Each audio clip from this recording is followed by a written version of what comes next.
Welcome to Charging Ahead with Utilicast, the podcast where we deep dive into the dynamic world of energy, technology, and the innovative solutions that make our world a better place. FERC Order 881 raises the bar significantly by defining the need for more frequent and dynamic updates to available transmission capacity calculations, and further requiring that those recalculations incorporate temperature forecasts that are updated on an hourly basis. Rick, could you comment on the following slide and talk a bit more about what FERC Order 881 is all about? It really reflects and requires utilities primarily to apply ambient temperature ratings to transmission lines and devices that connect to those lines on either end or in between, such that they can compute at least 4 seasonal ratings based on the next 239 hours on forecasted weather conditions and outages.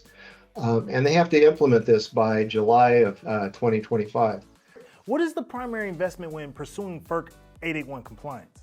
What is the scope of effort and where will utilities need to focus their efforts? They came back and they say, really, the most initial investment costs is in the energy management system itself and improvements to that system.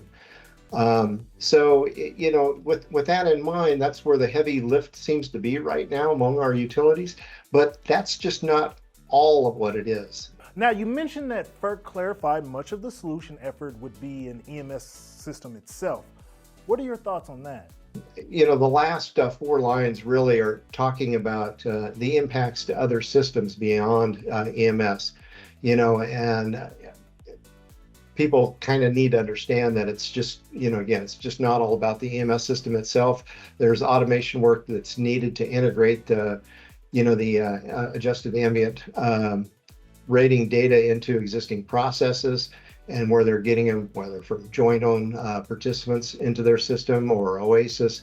Rick, as we draw this segment to a close, what are your thoughts on how Utilicast is positioned to help its clients achieve compliance with FERC Order 881 over the next 24 months? Fortunately for us, we have already a set of experiences that are allowing us to actually hit the ground running to help utilities be able to implement some of these solutions. And it's also interesting to note that just because a vendor has an off-the-shelf application module, that in itself is not going to accomplish 100% solution to the client itself. There's configuration and integration work, sometimes code enhancement work that needs to be done, parlayed back to the customer or done through some kind of a custom special at the customer site.